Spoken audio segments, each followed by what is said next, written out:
Howdy, folks. Happy Thursday. I'm already envious of Russ, who's going to be heading down to Florida because we're getting blanketed with some snow here in beautiful Buffalo. And I know it's 40 degrees and blustery here, but I won't miss it. Yeah, I'm sure. Who are you going to see, by the way? The Mets at Port St. Lucie. Now, this is just pre-show stuff, and I don't know if it undercuts. And then we have a choice. We're either going to go to Epcot, Universal, or like the Star Wars portion of Disney for a day. Okay, you may bump into Kevin because they know he's down. I know. I'll message him if I get to the same place. Yeah, he's got his hands full with his grandkid. I know. I have to say, I do love the reaction, and I hope it continues down in Florida at these spring training games to the Astros. Apparently, George Springer, the leadoff hitter for the Astros yesterday, was pelted with verbal. Well, the crowd was chanting "cheater, cheater, cheater" when he was up at the plate. Which I have no problem with this. I hope it continues. I hope it goes the entire season. This is why baseball fans are great, because they will not let these guys forget. Even someone like Pete Rose, who's always trying to get us to forget about the bad things he does, the fans will always remind him, because end of the day, you could always say that football is the new national pastime. Right. But in a lot of people's hearts, it's still baseball, and that passion is still there for the ones that still love it. Right. And that's why you get this reaction. Now, what I did see online was a video that got put together with Alex Bregman getting plunked and him giving commentary about how he loves how baseball polices itself. Alex, I don't know if you ever imagined it policing it against you, but it just has. So you're going to love those bruises on your back that you're going to have in July and August that won't heal because you keep getting plunked. Yep. It's going to continue. I mean, it's fine to continue. I think the worst thing, though, is if the Astros continue to try and squelch it, it will only get worse. Agreed. Now, was that the pre-show, or did you? That was the pre-show. Okay. I have to say this, and I know that players cannot help injuries. They happen. They it's like, but when you were off for an entire off season, and there were Giancarlo Stanton with the Yankees he played all but I think 18 games last year. Right. The money is inconsequential. It's the availability of the player, and he has an entire off season. I'm not sure what he did in terms of physical therapy or whatever. Right. He comes to spring training, and a week in, he has pulled a calf muscle, which I think was one of the myriad of injuries that he had last year. And now he's out probably the rest of spring training. This is not like Bruce Smith having arthroscopic knee surgery at the beginning of preseason to avoid preseason games. This is a guy who, and I heard somebody on one of the New York talk shows yesterday say, could he have been a steroid guy, because he's breaking down a lot, and I don't know if that's the case. That's I think that's taking it too far. I mean, he's always been a big guy, so I don't think we should necessarily look at that. I totally disagree with John Jastrzemski, who's saying he's stealing money. He's not stealing money. The year before last year, he played 159 games, and he played 158 games before that. But like you said, he's breaking down, and you do wonder who's giving his training and advice. And there's a very well-known trainer that I'm friends with on Facebook, and he's one of the best in Major League Baseball. And he put out a statement recently that basically said a lot of teams and players do it wrong. And you kind of wonder, and it's not necessarily the team's fault. Right. What happens here is the team has their own teams of people, and the player gets their own. And sometimes the guy that the players get isn't right. And if it's different from what the teams do, then you do have an issue sometimes with these things. And I wonder if that's the case with Stanton. Yeah, and I mean, the Yankees basically let go their entire physical therapy staff, and I guess they changed over their medical team last year because they had the most injuries in the league, and right. That could be just random, but it could, but it's never going to help you keep your job. Right, but and now in the span of a week and a half, you've had. I mean, Paxson had surgery before spring training even started, but Judge is being held out because they want to be extra careful. Stanton is out for the rest of spring training. Now, Severino is going to have Tommy John surgery. I mean, this is not limited to. It would be one thing if it was like the Leafs where it happens in game action. You can't prevent, a broken foot from Andreas Janssen, a broken foot from Morgan Riley, a broken hand for Jake Muzzin. That's just in the course of a game, and it's just random. But when it happens and you're not even playing games. I'll tell you what I think part of this problem is. It's guys doing too much weightlifting. It's one thing to look great and do all this cross training and show videos, but there is something to just basically training for a baseball season first, right, and then being like a bodybuilder second. And a lot of players have taken it the other way because they all want to look good and feel good, but baseball is different. And if you go back and you look at the old days, now I'm not going to go with the pitching thing because that's all changed. Pitching has changed from basically before major baseball and as a kid all the way through for these guys. So that whole system has changed, but the other part has not. Mm-hmm. And what I have taken from that is, yeah, these guys should really work on flexibility and baseball exercises first and do all of that. And then you could do some of the weightlifting. But again, perfect example is you don't have to, Giancarlo Stanton does look like a weightlifter.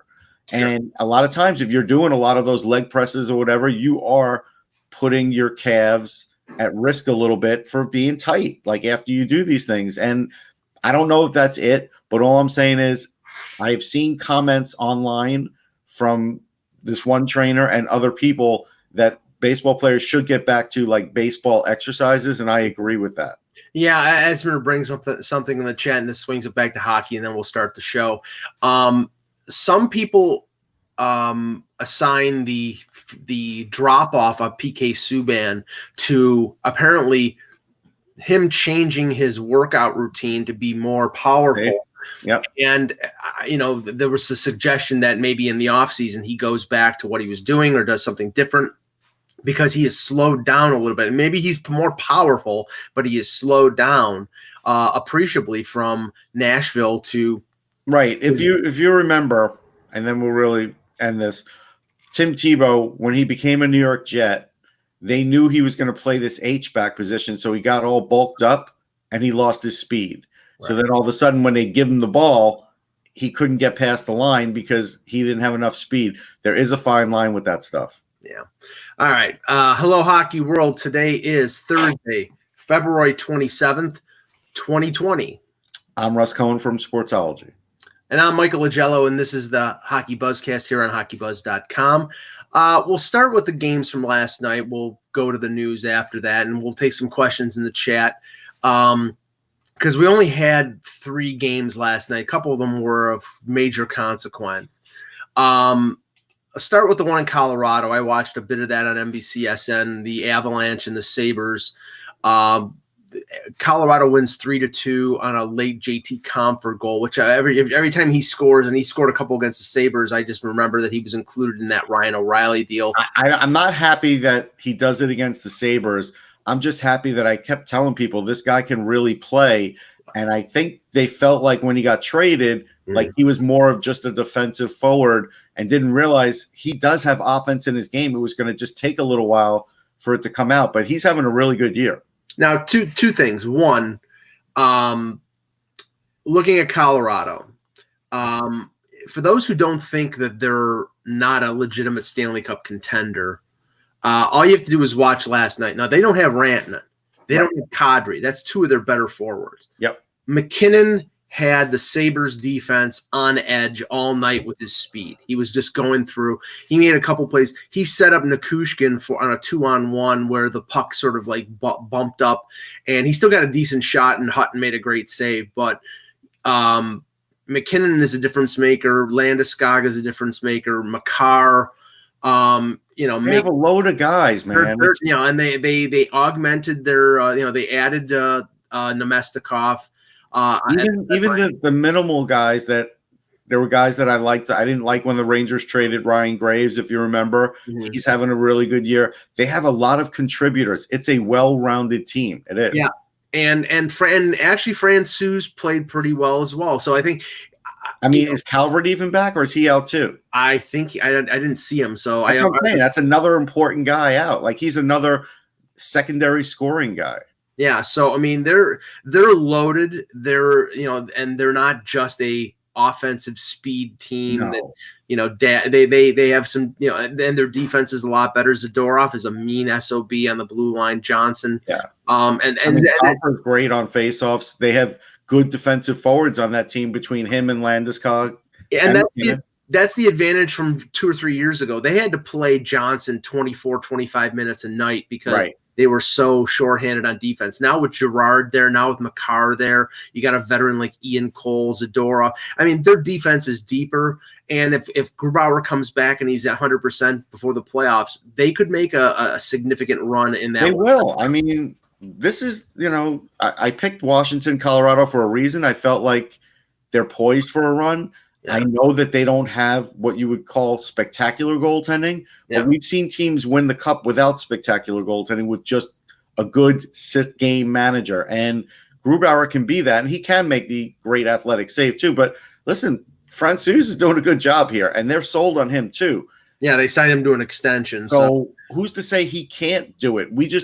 None of us know him well enough to be able to say he can. Right. But if this team believes in him, like I said, I believe in Craig Billington. I've talked to him enough to know that he knows about the art of goaltending. Yeah. Now flip it to the Sabres.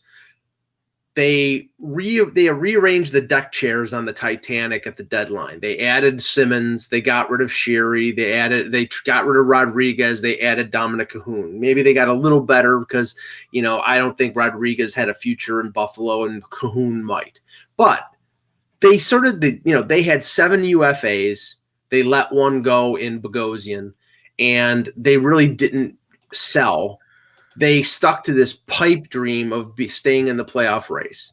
And last night, again, it's reflected. They're not a good enough team. I mean, they have good pieces. They don't have a good enough they don't have the puzzle completely figured out. And Carter Hutton cost them the game in the third period with a sweep check of his stick that took him sort of out of position on the Comfer goal. And I just look, not to say I told you so, but I've been saying this all year. This team is just not good enough. And Jason Botterill at the deadline decided, I'm not going to sell. I'm going to just try to rejig things and see if we can have consequential games in March. Well, they're 8 points behind Toronto, and they're more than 10 points behind the wild card teams. They're done. They've been done for a month and a half. They're done too. The media is afraid to say it, though, and that's the part that makes me laugh. I saw guys like Vogel saying, well, now they have to win 4 out of 6 on this trip, on this road trip. And it's like, come on, guys. I mean, this is the, and I don't That's just, I want to mention this. Yeah. The math component. That 4 out of 6, that's just plain wins and points. Right. Now you have to also worry about those 4 other teams, what they're doing every night. I don't blame the media for doing that because I think they want, they have fans are smarter than that, right? But they have a vested interest. They want the games to be consequential because it gives them something to write about. I get that. Yeah. I'm the same way. But after the All-Star break, when when it was said numerous times, they have 9 of the next 10 in Buffalo. They've got to win probably 7 of those 9 to be in the race. And what do they do? I think they went 4-4-1 or 4-3-2 or something like that. Right. It's basically a 500 breakdown of the 9 games. And I'm like, okay, they're done. And after that, it was a week until the deadline, and still Botterill doesn't dump. Now, if Botterill has been told that his job is on the line, if they don't at least have consequential games in March or they make the playoffs, then I get it. But a general manager has to think about the well-being of his team over his own self-preservation. And I honestly think that this team has been done since December. Yeah, well, we've talked about that. I mean, it's not going to always work out that way with how things are handled. But I know a fan that basically was happy about the Wayne Simmons pickup because then Wayne Simmons could sort of police the room and the young players could see how a pro does it. And I'm like, for what, 20 games? Yeah. Like, what is that going to do? They're just going to ride out the string. They're all going to try hard, but I don't think Wayne Simmons is going to have a profound effect in the last 20 games of a season. Now, did Buffalo bring him on so they could sign him next year? I mean, again, why are you signing Wayne Simmons? I don't see any reason for that team to do that. Wayne Simmons is a real good piece. If you're close to a playoff team or are a playoff team and you just want that extra toughness because you want to protect some of your guys, fine. Then you should sign Wayne Simmons. I don't think the Sabres are going to be in that position. Yeah, Wayne Simmons made more sense. A trade for Wayne Simmons would have made more sense for a team like Toronto, who's borderline and who needs physical. But they got Clifford, right? And that's, Right. They got Clifford, and Clifford was a lot less expensive. But I'm saying, even at the deadline, because apparently, they were looking for an additional defenseman or additional forward. They were sort of sending mixed signals out there. But I know that it made no sense other than he's a more active player than a guy like Connor Sheary. And somebody made a comment that, Simmons made more hits in one game than Connor Sheary or Rodriguez had made in a month. And okay, fine. But again, you weren't short on jam. You were short on talent and didn't add talent. So we'll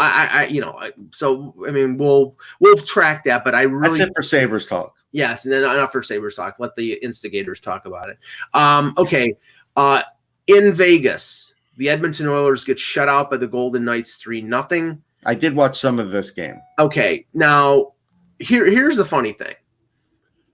Edmonton brings in Tyler Ennis and brings in Andreas Athanasiou at the deadline.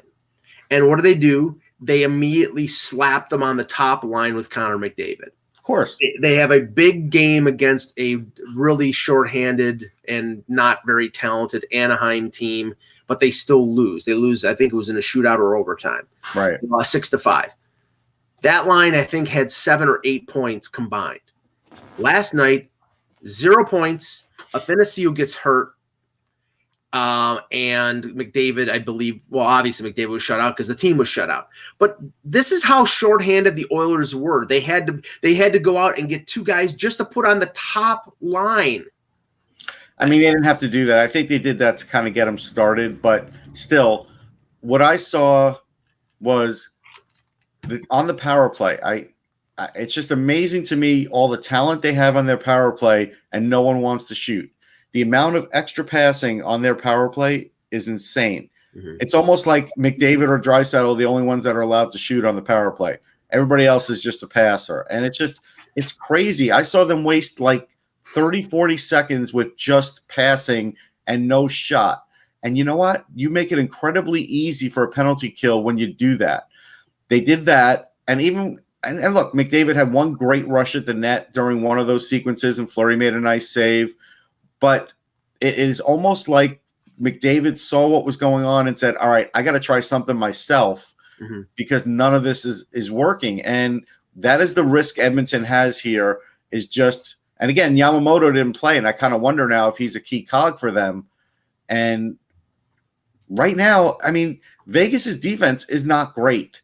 And they were able to get behind their defense a lot, and they just weren't able to score. I can't put it all on Fleury saying he had the game of his life. He definitely played well, but you expect Marc-Andre Fleury to play well this time of the year. Right. Edmonton has to do better, and that's why I didn't get mad at you for being skeptical. I think they have a better chance at making the playoffs now. Sure. But what are they going to do in the playoffs? I don't think they're going to go that far. No, and right now, Vegas has 78 points, and it may have been understated, but I think that the Leonard acquisition is going to allow them to probably play him a lot more than Malcolm Subban in the remaining 17 games that they have left, and that will give Fleury enough rest going into the playoffs, whereas in the past in a tight race he'd probably have to play every night. So that's a big advantage for Vegas. Edmonton's at 74 points. They're tied with Vancouver. Vancouver's got a couple games in hand, but if you look below them, Calgary is 2 points behind, same amount of games. Nashville is 4 points behind, 2 games in hand, and Winnipeg and Arizona are right behind them with six. But Edmonton has more. And that looked like it was Koskinen in net, right? It was the great and almighty Mikko Koskinen. I mean, so where's his stellar performance? Yeah. So I mean, I'm not guaranteeing it. I'm saying it because I've said it all year. And Flyer fan 16, you can eat it because I don't care if it's 88.2%. I think they're missing the playoffs because they're a flawed team. Did they address the fact that they're a bit deeper now because they added Ennis, who's I think a good hustling type of player? Yes. If Athanasiou plays 2 games and he's injured now, and he had an LBI, I don't know what the severity of it is, but he left the game, did not come back in the third period. If they lose him, I know they're getting Cassian back. They're still not a deep enough team, and there are teams in that division right behind them that are just as good. So I have breaking news. Go ahead. Breaking news is one of the local affiliate stations couldn't spell Alain Vigneault's name correctly when they announced on social media that he was on the air, and it has sparked some hate on Twitter because what happens is, and I'm sure this happens in a lot of cities, there are the talking heads. I will just leave it at that. If you know what I'm referencing to, there are talking heads in town that never go to games. Maybe they go, once every month, and they send in the highlights and they give commentary from their studio or from wherever they are. And this time of year now, with 20 games left, you would think you would start to see more of them. And as an example, the Flyers win the other night. I still didn't. But yet the amount of bandwagonism now that is going on because the Sixers are starting to fail is amazing. And I am not mad at Flyers fans that get mad at these stations for all of a sudden wanting to talk about Flyers, trying to spark conversation when they don't really want to the rest of the year. It is a very annoying thing for fans. And so right now, fans are getting on this station, and I don't blame them. Sort of like Mike Francesa trying to talk about the Rangers and the Islanders in April when he never talks about them the entire year. Right. And look, it's good for the Flyers that they get the extra coverage. They deserve it. They played hard, and it's good for the team and all of that. But from a fan perspective, it is angering because fans do want to talk about their game. They want to talk about it on radio, but they also know a lot of times if they call, it's just going to get marginalized, or they're going to have a 1-second conversation, and then it's not going to be anything meaningful. Yeah, that's why Sirius XM is great. As an example, that's why I love going on that station, because it really is the best hockey station in the world. There's great ones in Toronto, and there's good ones in a lot of places. But the idea is, when it comes to major sports cities, and New York never used to be like this, but it is, and it has been for the last 20 years. Hockey is just last. It's just, and it's really, it's maddening for fans. Yeah, and I'm sure that Philadelphia fans are going to be looking forward to the work up to the debut of Roman Josi in a Flyers uniform. Oh, that's right. I forgot that was an erroneous report. Okay, one other game in the NHL last night. The LA Kings beat the Pittsburgh Penguins 2-1. It was the debut of Patrick Marleau. I saw a couple minutes of this game. Yeah, me too. 35 save performance for Cal Peterson, who has played a lot since the Campbell deal. I mean, it seems to be. I don't know if it's. But I think that was the plan. Like they wanted to. Yeah, it's not a 50-50 split, but I think he's going to work. And I mean, honestly, I don't know where the Kings are going with Quick. Is it going to be a $5 million backup the next 3 years? It won't be a backup, but it could be a tandem situation. Like for a little while, like it was Chico Resch, the older goalie, with Billy Smith. It could be like that. Okay. But I do have to say that I thought the Kings looked a lot better than they did earlier in the year. They have some newer players, some quicker players. Yeah. I don't think that the plan is to get, the centerpieces up front. The centerpiece up front is going to be Kopitar. The centerpiece on the back end is going to be Doughty because they're making big money. I think that they'll try to move guys like, Dustin Brown and Jeff Carter over the next year or two with terms still left on their deals, maybe buy them out when it gets closer to the end. But I think that the outlook here is Turcotte and Velarde and the young guys, Samuel Fagemo, I think was the name of the Swedish kid that played at the World Junior. Yeah, those guys are in the future. Those guys are still a few years away, but guys that are closer are Rasmus Kupari and Bjorn Fott. Mm-hmm. Bjorn Fott probably makes the team next year. He almost made the team this year. Probably. And that's why I said I felt like the Kings now in the last couple of years have sped up their retool here. And I think they're really only 2 years away from being really competitive. So I think next year you will see a fun to watch, team that's fun to watch. Mm-hmm. And that goes down to, the goaltending too. They're going to add a few guys, maybe even Velarde makes the team too next year. So maybe Cale Clague makes the team next year. So then it's a year for those guys to build. And maybe a year after that, they start making some noise. It wouldn't shock me. And you know what? Kings fans deserve it. And I think they've done a good job here. And now on the flip side, everybody in Philly is ripping on Pittsburgh and they're happy because they're a point out of second place. And it's like, listen, don't think for a minute if you play the Pittsburgh Penguins that will be an easy series and a series that you want. Now, I know everybody remembers the series from a couple of years ago where every game was like 6-5. I don't think it's going to be like that. The Penguins are a completely different team. Yeah. They may be just going through a little bit of a lull right now, but if you face them in the playoffs, that will be a tough thing. And I could see the Flyers winning some home games. I don't know if they would win a road game. Yeah, that's the thing. Just this: the Kings have a 1, 3 number 2s, 2 number 3s, and 2 4ths in a strong draft. Yeah, they got currency, man. And the thing about it is, Michael Fuda, Mark Yannetti, those guys know how to draft. Yes. You go look at their drafts. Like I named the centers recently. They are loaded with young centers. They know how to. This is a team or organization with player development that's really good. You tell me, do they develop defensemen, Mike? I mean, they'll wait 5 years for you to develop as a defenseman. Sure. Like as in Forbort and guys, and they get mileage out of them. So, and even Gravel, who was on, in the Leafs organization now, was developed by them. There's almost a defenseman that doesn't develop. It's almost impossible for a defenseman not to develop in their system. Right. That's the funny thing. So, the Kings are going to be good again. Fans just have to be a little patient, and I think they have been, and I give them credit. Okay. Some news and notes. Jay Bouwmeester came out with a statement yesterday.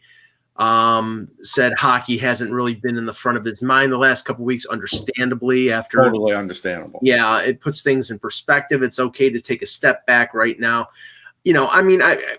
I didn't take any heat for it, but I was quick to say I think his career is over with. I'm hopeful that he could get back, but when you're having a pacemaker put in and you're probably at the end of your career. I mean, everybody thought he was going to be done last year, then had a good second half, and he resigned. Plus, he's a young man. Like, that does affect you. Yeah, I mean, it's really. I mean, at this point, you've made your money. You've had a great career. You've won a cup.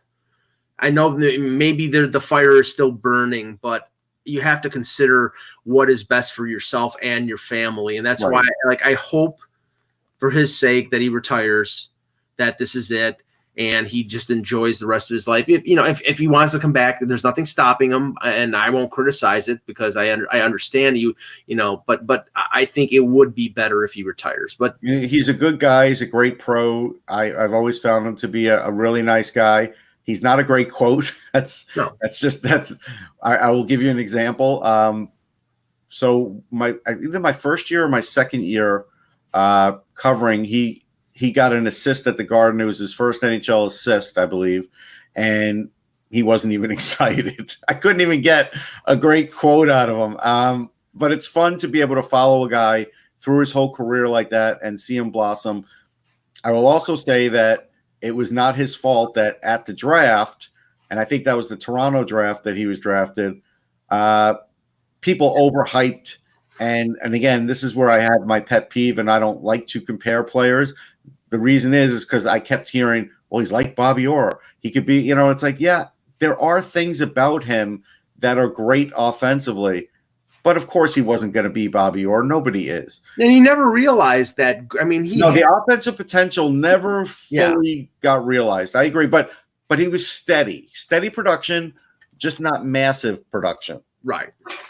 Darren Drager reports that Josh Anderson, whose status was in question for a while and his name was being floated close to the deadline, but nothing ever happened. It sounds like he is going to have season-ending shoulder surgery. And he's a player that's 1 year away from being a UFA, and I'm sure a number of teams – teams like Boston, where he would fit in perfectly. He's a bull in a china shop type of player that, they probably, if he was healthy, would have been in on him at the deadline.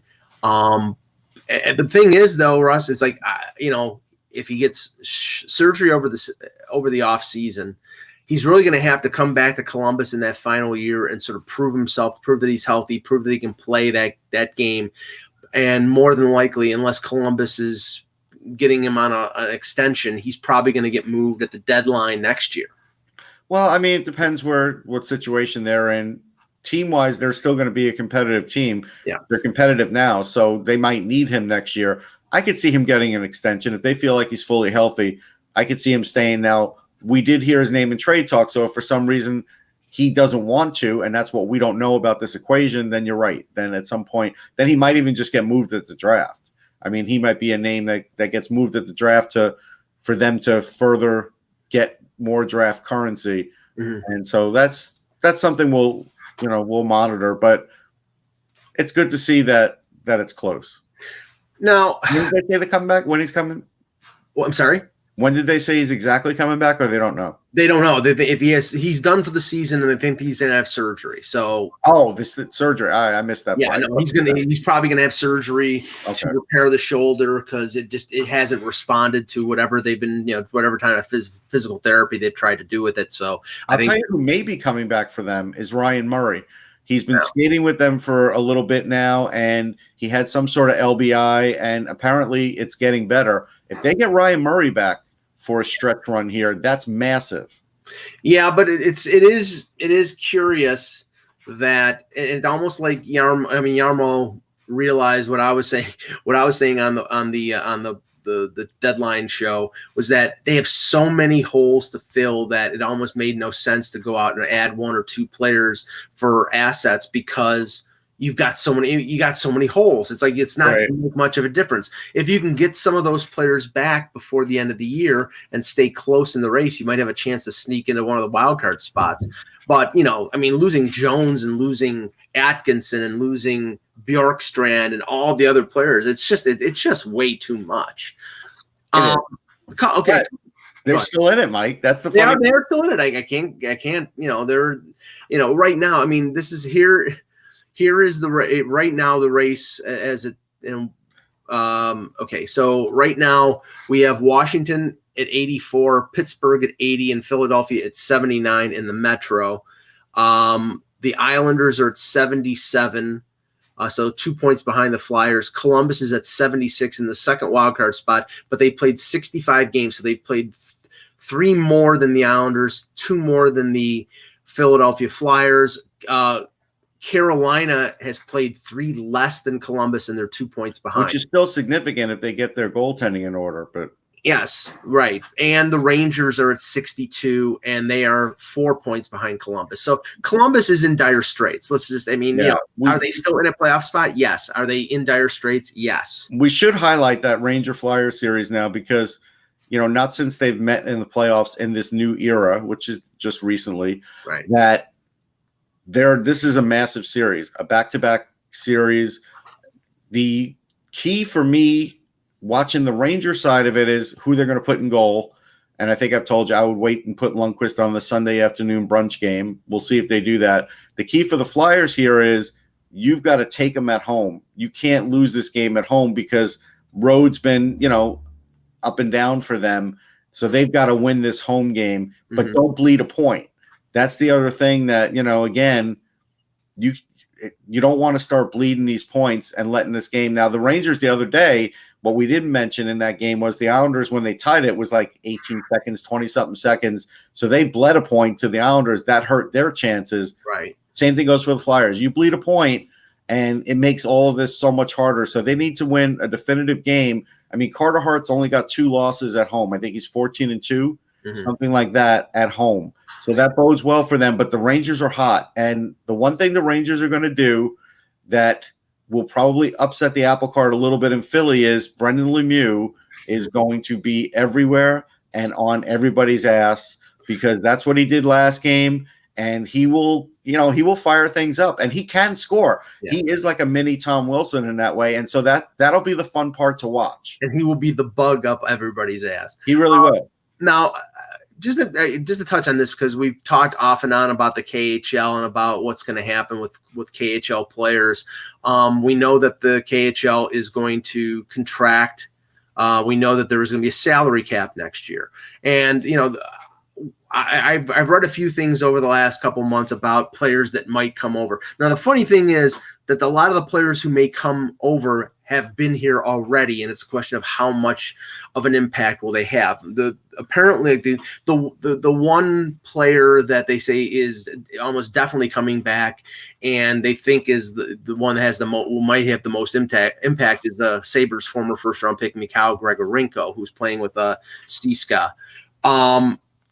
I saw him here in Buffalo. He was not a formed player at that point. He went to Colorado. He became sort of that two-way physical forward. His offensive game has expanded in the KHL, but I don't know how much that's going to translate. But I don't see Grigorenko being anything more than, say, a third-line center. No, but if he comes in and he's a third-line center and he matches up with somebody he feels comfortable with, sure, he can score 20 goals. Yeah, he's got those kinds of skills. It's just it hadn't clicked before in the NHL. Right, third line centers are valuable. So he's not going to be somebody who gets signed as a $925,000 entry level deal. There'll probably be a little bit of a bidding war on him. He could get a couple million bucks at least. Other names that are being mentioned is Dmitry Yaskin, former St. Louis Blue. He was. I think he went to Washington. He got placed on waivers, went to Washington, didn't play that much.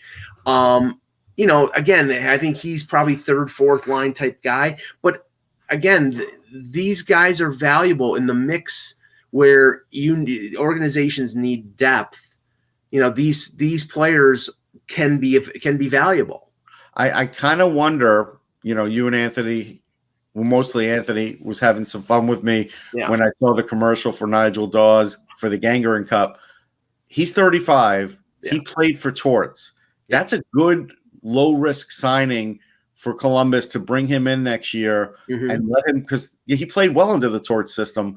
See if he still has it, because you know what? Nigel Dawes can be – he used to have really good speed. Right. And if you remember, a long time ago, he was like part of the elite players in Team Canada. It just never fully clicked.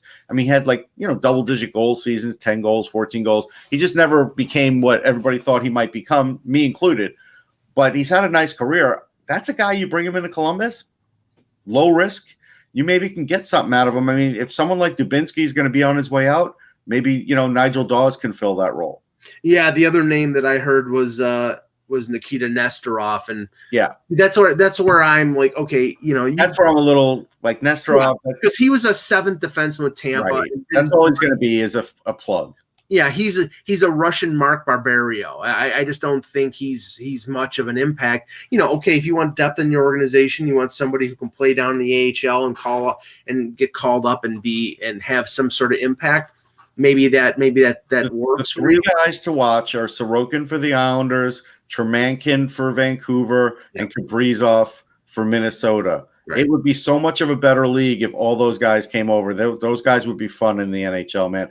And just think about Vancouver getting Tremankin, how good their blue line could be then. Yeah, and that there's going to be and he's 6'7", I think, right? Yeah, 6'7". Yeah. Yeah, you know that there's going to be more Russians like a Mikheyev who were undrafted. Who, teams will sort of dig out. And I know that Toronto is going to be one of those teams who is going to dip heavily into the KHL because they're going to, they've traded some draft picks, so they need organizational depth, and it costs them nothing other than an entry level deal. So, and I think, I don't think it's understated that the treatment, and I don't think they did this because of ulterior motives, but the treatment that Kyle Dubas gave Mikheyev when he got hurt in December and stayed with him for a couple days, and Daniel Milstein coming out and thanking the Leaf organization for being attentive, that will go miles next summer when they try to attract Russian free agents, because that got hurt. It got hurt for a lot of people. And I think, honestly, for fans around the league, rooting for Russia is sort of akin to rooting for the Leafs if you have to. So I think it's equally palatable. So I get it. Yes, yeah, they're the blue menace for us, not the red menace. Okay, some games for tonight. The biggest one, and not because this is a team that I cover, but it's got big implications. The Leafs playing the Florida Panthers in Florida. Florida is a biggie. Yeah, Florida coming back from a West Coast road trip. They won in Arizona on Tuesday, but it was an up and down trip for them. Toronto coming off a victory against Tampa, but everything gets thrown out the window because of the Muzzin injury. Now you've probably got the least experienced Leaf blue line that they've had in years. Riley, Ceci, and Muzzin all out. Your top pairing is probably going to be Travis Dermott and Justin Hall. Callie Rosen might get into the lineup instead of Martin Marincin. I would hope that would be the case because Marincin is horrible. But the interesting thing here, and I've gotten conflicting information on this, and I don't have a definitive answer yet, and I'm trying to find out. In Major League Baseball, after the Major League Baseball trade deadline, trades are allowed, but players that are traded, say after, and now the deadline was August 31st. After that waiver trade deadline, trades were still allowed, but the player could not play in the playoffs. Right. In the NHL, the trades are done for playoff implication on this year, February 24th. AHL trades are still allowed.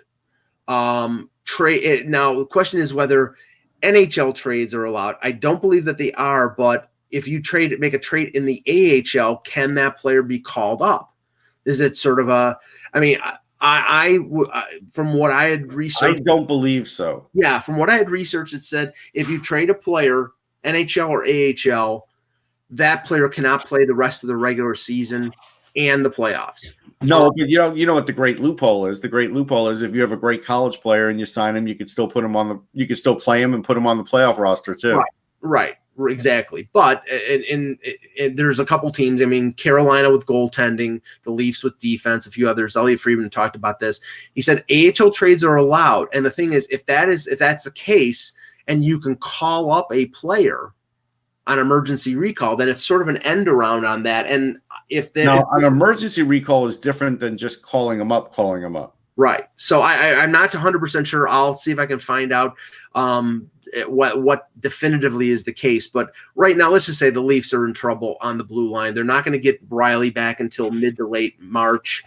Same thing for CC. They said 4 weeks for Muzzin. So they're going to have to survive with this defense. Very inexperienced with Sandin and Liljegren for the next 3 to 4 weeks. And that could be the determining factor. This is a winnable game for Toronto. And knowing that they could have struggles ahead of them, they need to win this game. Like, this would be a good one. If they could win this one, it really does help their playoff chances a lot. Well, they'd be 4 points up on Florida right. With the game in hand. If they lose, Florida's tied with a game in hand. It's really a big and one of the most important games of the year for sure. Yeah, and this is the thing. I saw. And I'll be on a plane, so. Yeah, there you go. I saw. Yeah, you'll be flying right into Sunrise or close to near it. I'll fly over it. Yeah. Some of the Toronto radio stations were asking, well, if the Leafs just make the playoffs, is this season deemed a success? And I'm like, are you high? No. This season is only a success if they win a round. Right now, this season has been, I mean, are injuries a factor? Of course they are. They're always a factor, but you can't use it as an excuse. You have to. No, you have to overcome it. At the end of the day, we could always make excuses for injuries for teams, but that's why these sports are team sports, and we've seen teams overcome it, and that's what you have to do. And a lot of times that comes down to the coach being able to get everybody to buy in. And there are some teams that literally, like we've seen the Patriots in the past, right, next man up, and it does work sometimes. Hockey is a little harder, I think, because it's not as big of roster as football, and I think it's a little more skilled in certain positions. Where if you lose the wrong position, you lose a goalie, you could have next man up mentality, but that's a tough one to sort of replace. Same as a quarterback. Tell Montreal that with Dustin Tokarski. Yeah, I mean, and that's really, I mean, honestly, they could have won that series easy. I mean, they were probably poised to win that series, but that turned it. Yeah, I agree with that. People always look to that, and that's okay.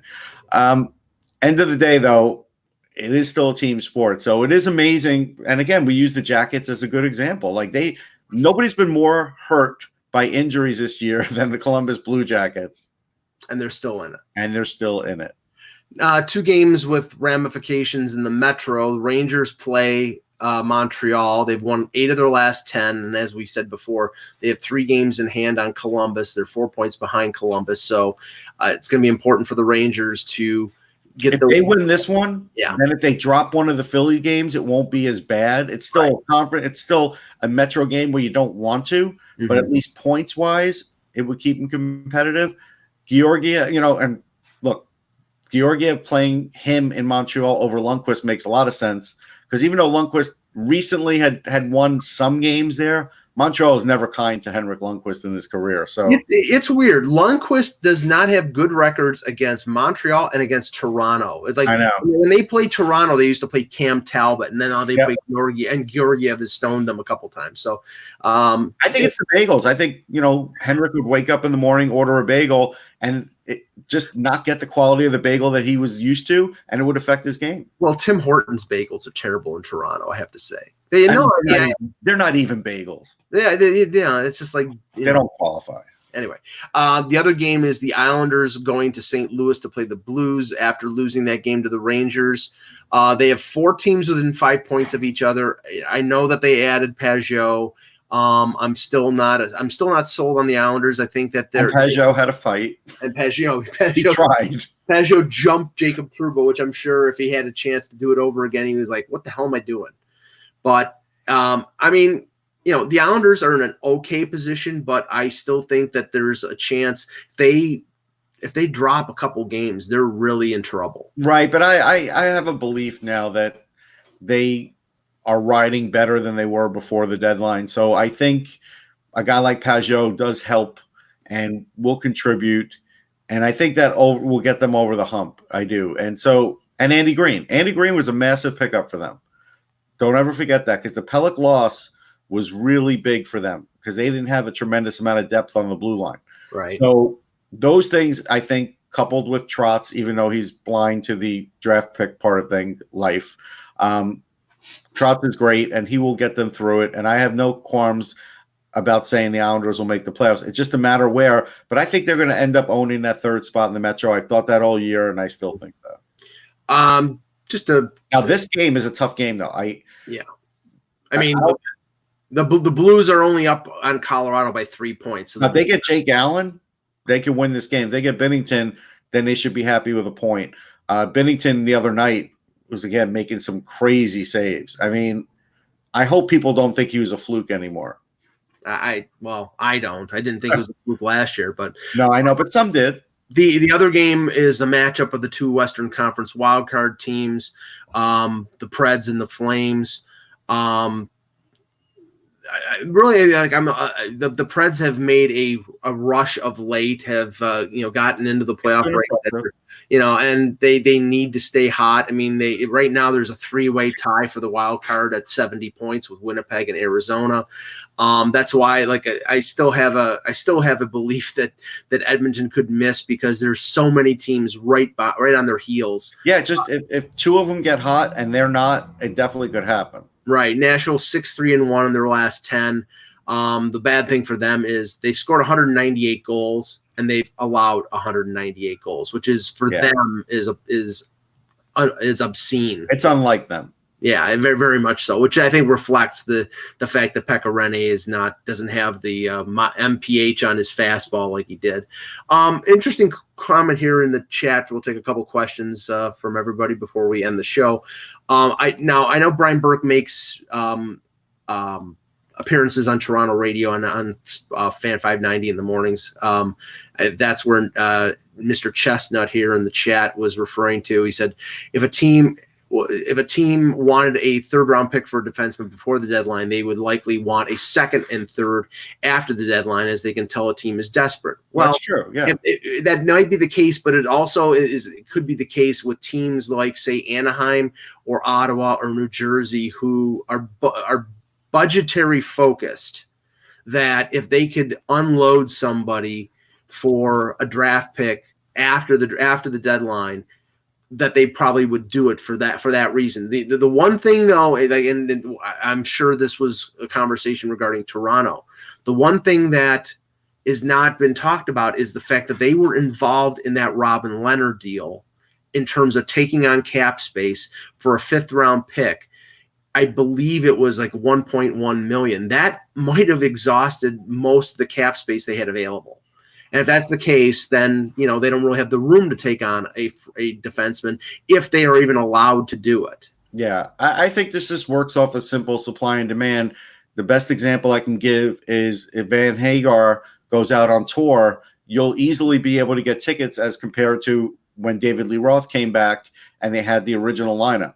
I think, and I like Sammy Hagar and Van Halen, don't get me wrong, but the hardcore Van Halen fans aren't going to necessarily flock to see that one more time. So, I mean, is that really going to happen? Is that because apparently Sammy wants it to happen? There's a whole because Eddie's supposedly on death's door. That's what I heard. He's not doing well. That's for sure. There is a whole slate of music that I still own that I still like from Van Hagar. Yeah, and it just was a little more poppy. Yeah. And let's face it, Sammy had a better voice than David Lee Roth. Like, that's pretty much undeniable. And it did give a different aspect. I mean, Right Now is a great song. If you want to say it's too commercial, whatever, but it's a really great song. And there's a couple of 3 or 4 really great hits that they had. And Sammy is a great rocker. It would be entertaining. I would tell you. So Good is a great song. Barticus, I have to talk about Barticus in the chat. There is a bagel tweet that went viral from McDonald's in Toronto right now. How many times has McDonald's tried to make bagels? That's the point. With a hockey puck sized amount of cream. That is disgusting. I mean, I like cream cheese on a bagel as much as anybody. I'm going to be willing to try in Montreal in June to try the Montreal bagel just to rule out whether it's anywhere close to the New York bagel, which I don't think it is, but I'll give it. I'll have it. Good though. It really is. I'll have an open mind. But okay, having that much cream, I'd get stomach pains if I ate that much cream cheese. Well, I mean, look, when you get like a cream cheese and bagel in New York, you do get this thick amount that you really could share with 2 people for cream cheese. That's why sometimes I'll just get it like for a lunch. So if you because it's like a lunch amount, right? If you spread the cream cheese evenly over the bagel, is it like about a half an inch? Yeah, it's really right. But that's thick. Like if I do it at home, I'm doing it less than that. And I'm clearing the hole, but they don't have time for that in a New York deli, right? So they're not clearing the hole. They're just take an ice cream scoop and put it on the. Yeah, I mean that's what they do. Yeah. Okay. Michael says, "What do you think NHL managers want to discuss about emergency backup goalies?" Well, okay, I think it's this. the situation with David Ayers, although it turned out great for everybody who likes to make fun of the Maple Leafs, the only reason we're talking about this is because it happened to the Maple Leafs. Right? No, I don't think so. No, don't say no, Mike, because half the world. But it could have been a major. Just imagine this, and this is not an original thought. This is what people have been talking about the last couple of days. Just imagine this: David Ayers, an employee of MLS&E, comes into the game against Carolina. He lets in the first 2 shots. I don't think he let him in on purpose. He's just he's a 42-year-old Zamboni driver. So he lets the first 2 in. They come out in the third period, and the Leafs get 6 more goals on this guy. Elliot Friedman was talking about general managers he was in contact with when Ayers came in and the first 2 goals went in, saying, this is ridiculous, this is an abomination. And then, of course, they were laughing their asses off when the Leafs ended up losing the game. But the whole point was it was a Leaf employee that you don't look at it that way. It doesn't matter. This is what I think is going to happen, and they were. I can't remember who it was that talked about it. It may have been Dave Poulin or another one of the TSN people. Maybe it was Bob McKenzie, who said that the plan may be to essentially have, like the NFL has a third quarterback that is inactive, that teams would have a third goaltender that they would pay, say, $100,000 to, that would travel with the team, that would practice with the team, but it would never go in unless both the number 1 and the number 2 starter would get hurt, and that's just stupid. Well, I mean, this has worked for over 80 years, Mike. Hey, I'm just one situation. I don't care. I really don't. I know. But I'm telling you, because it happened to the Leafs, that's why they're having a discussion. Yeah, but I think they're looking at what the worst case scenario would have been instead of the best case scenario, which is an employee of the Leafs sticking it to them by actually playing well. So we'll see. Did he get a raise from MLSE? I wonder. I'm surprised he didn't get fired. Let's see here. Russ, Justin Barron returned last night for the first time in months. How far down the first round has his stock dropped? I don't know if it's dropped that much. If you come back now and do pretty well, I like Barron. I got to see where I have Barron ranked. I'm not as reactionary. I will have a new list soon, but let's see. While you're looking that up, I just have to put up Thomas Smith here. If I ate that much cream cheese in one bagel, I'd throw up in the nearest trash can. I mean, yeah, that's a thing. It's like, I like cream cheese on a bagel. I like different flavored cream cheeses, like scallion or garlic and herb or whatever. If I ate that much, I would just. I'm not lactose intolerant, but I think I would spew like. Well, that's why you get it with lox on it, so it cuts the extra cream cheese that you're inevitably going to get. And then you just down it like a man. Don't worry about it. I have Barron 24th, right? So, and he's a defenseman, and this, he's one of the better defensemen in this draft. I don't think it's going to affect me. I don't think it will affect him much at all either. I'll be honest. Okay. Let's see if there are any more questions. If not, we'll end the show. Okay. Esmir says David Lee Roth and Hagar, not the Slacks, one too many G, have completely different vocal styles. They're both good but different. Oh, I agree with that. True. That's what we're saying. But from a ticket standpoint, supply and demand, I don't think they would sell out to the degree if they had David Lee Roth. Yeah. But David's busy doing show tunes in Vegas, so he's not going to be there. The funny thing is that the Roth Van Halen, half of their songs were covers, like Pretty Woman. Originally. Right. Early on, yes. Early on, Pretty Woman, a couple other, then they had like Everybody Wants Some, and then in 1984 was all original stuff. So, I finally saw them when David Lee Roth first came back after Sharon. Oh, I mean, when Wolfie was when Wolfie was there I was at MSG. It was a great show. I really enjoyed it. I think I counted 25 wows in that show. Shock. But it was fun, and it was entertaining. All you do is wow. Yeah, and it was entertaining. And I don't know why people are really giving David Lee Roth the hate that they are, saying that he's finished. I listened to some of his act that he's doing in Vegas. I don't think it's that bad. I think he is an entertainer. He always has been. And yes, is his voice a little bit off of what it used to be? Sure. Is his hair game different? Sure. But at the end of the day, I still think he's entertaining.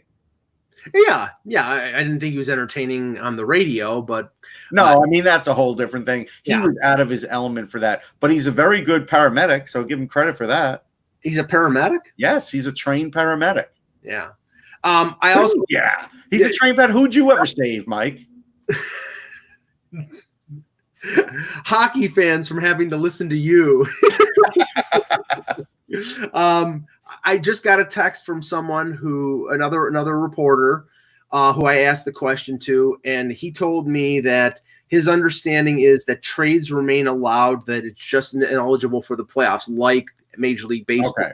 So same as that.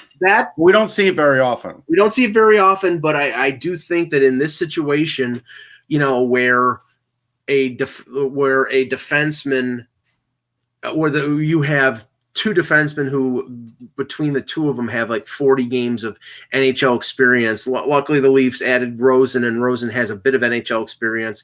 But honestly, if you added a Michael Del Zotto or somebody like that right now, it would be such an upgrade over Martin Marincin, who's their seventh defenseman right now. I mean, I think it's possible that they do this. If memory serves me, I think the Yankees picked up Dave Kingman that way, and he wasn't available for the playoffs. Yes, and Dave Henderson was traded to San Francisco. Right. When San Francisco was battling with the Dodgers for the NL West. And he was traded in like the middle of September, so he played like 3 weeks for them. So it has happened in the past in Major League Baseball, and it could happen in this instance. I mean, because teams want to get in the playoffs, and if the Leafs, they didn't think they were prepared if somebody had met the price to trade Tyson Barrie. I'm sure they're thankful now that they didn't, but I think if they had traded Tyson Barrie, they would be admitting that their season would have been over with anyway, so it really wouldn't have had much of an effect. Let me just see if there's any more questions. Jared Bednar's suit jacket last night made him look like he was from Duck. All right, hold on. I got to look now. He wore a camouflage jacket. It wasn't exactly something I think he got from Hugo Boss. I see it. I think that's better quality than what they wear on Duck Dynasty. I'll just say that. I've never watched Duck Dynasty. I watched it for a little while until I realized they were racist, and then I stopped watching. Yeah, I know. And I have to say this, and this will be the last thing. I was flipping through the channels last night in between periods of the Sabres game, and flipped onto Tucker Carlson, who I don't normally watch, and he had our good friend Dave Portnoy from Barstool reviewing the Democratic debate in South Carolina. I've never seen somebody more out of his element. And it's like, I don't understand, unless the whole point was to bring him on to make him look like a joke, which he did. How this guy... Loudmouth television, Mike. Yeah, oh my God. It's Morton Downey Jr. in 2020. Yeah. That's what it is. The only thing I'll say is Morton Downey at least was a smart guy. Yeah. Because honestly, Morton Downey Jr. was not actually a conservative Republican, and he played himself off of that. He was a liberal who was doing a Colbert before. He did a Colbert before Colbert, yeah. The problem is Colbert's not funny. Okay, all right.